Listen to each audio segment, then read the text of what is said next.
Thank you for 666,000 subscribers, which, as everybody knows, is famous for being 2/3 of the way to 1 million. I don't think there's another reason. Nope, can't think of one.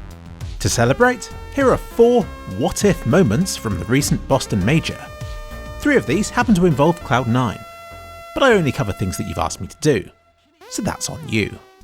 The first takes place in the semi-finals between SK and Cloud9. It's the 3rd round and Felps rushes B without armour.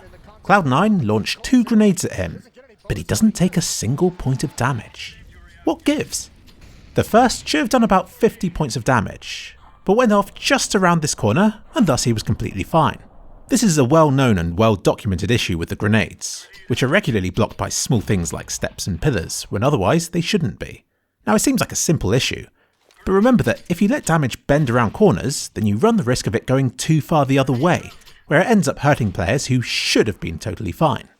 Something does need to be done about instances like this though. The second grenade is more concerning, as there doesn't seem to be anything in the way. This would have done about 20 points of damage had it actually worked. Let's look at the map file for suspects. My first thought was this wall decoration. Some props in Source, when rotated at an odd angle, cover a lot more area than they first appeared to. When highlighted, you can see this prop's outline extends far out from the wall. But then if this was a problem, then we'd be getting glitched on it when running past. Plus this prop has collisions disabled anyway. Let's rule this out. The wireframe netting here is the collision model for the grassy stuff lining the corner. This stuff has collisions disabled and I don't think interferes with this problem grenade, but deserves mentioning anyway, plus an award for the most approximate hitbox model I've ever seen. And lastly, the floor couples, which don't have collisions disabled. But they don't extend above their height on the floor, so this would only have mattered had the grenade exploded at ground level. Now it didn't look like it did in the replay, but maybe the grenade's position was misrepresented, hence the explosion decal appearing closer to the wall than the grenade model may have suggested. I don't know, and I don't really know how to investigate this. Over to you, Valve. Please fix. But anyway, say these 2 grenades had worked as intended. Would it have changed the outcome of the round? Well, not if he had remained in Banana. I'm honestly surprised he didn't hear or see the CTs here, who utterly wrecked him. Unless his reduced health encouraged him to fall back to mid, I think it's safe to say that Felps was doomed in this round, even if he was impervious to explosions. Burrito asked me to investigate FaZe versus Mouse Sports, and finally something that doesn't cover Cloud9. This was one of the few times that Nuke was shown in the Major. Oskar, armed with an AWP, decides to rush first into bombsite A, and then he misses the shot. One of those classic, where did it go situations. Rather than looking at where it goes, let's instead see where it came from. Watching Oskar, he's still moving a bit as he fires. At quarter speed it's more obvious and the blur around the crosshair indicates that he hasn't waited long enough. This results in the bullet skimming Nico's vest, landing below his armpit. Even if the gun wasn't 100% accurate, this is certainly an unlucky shot. Honestly, I find it reassuring. Reassuring that it's not just me that CSGO hates. Unlucky, Oskar. But this is why you don't storm a site holding an AWP. Especially not on Nuke. Didn't matter anyway. Mouse still won the round. But only just. The third clip I'm covering takes place in the semi-finals, this time in the first map. It's 14-3 to Cloud9 on Mirage. Yet despite losing both pistol rounds, SK managed to win the next round and are now desperately trying to win the third. Before he falls, Fallen heroically tosses the bomb to coldzera, who was then left in a 1v2 and with just 12 seconds left on the clock. Unfortunately, he hesitates and by the time he picks it up, there are just 7 seconds left to plant it. He decides to hide in a corner instead, ensuring his survival, but losing the round and ultimately dooming SK in the first map of the game.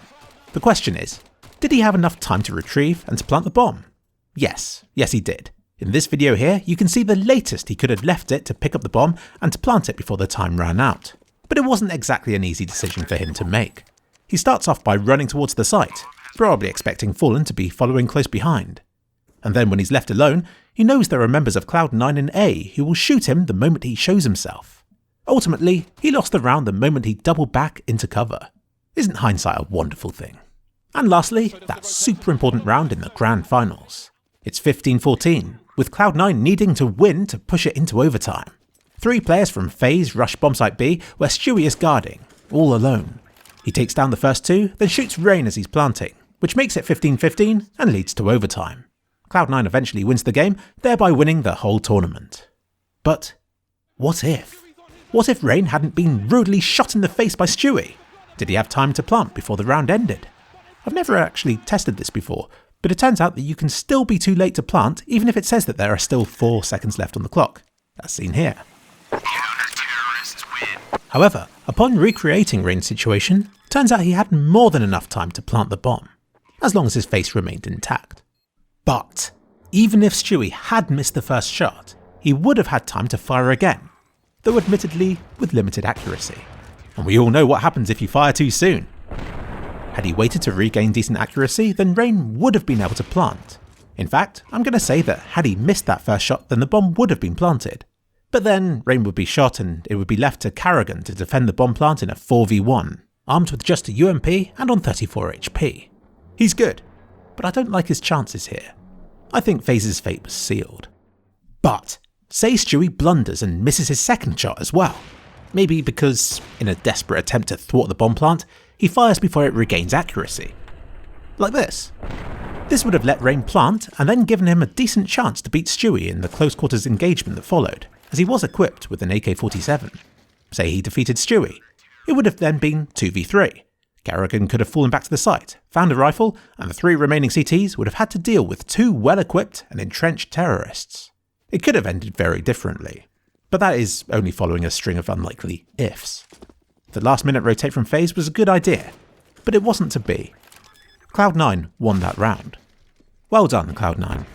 I made a similar video to this in 2015, once again analysing Cloud9 and trying to determine if the train on Overpass stopped them from winning against Fnatic. It's always Cloud9. On to something different now. For April Fools, I teamed up with Mopboy8 to analyse Flames and to see if Cloud9 could have won the round where they got swallowed up in hellish, welcoming, cleansing fire.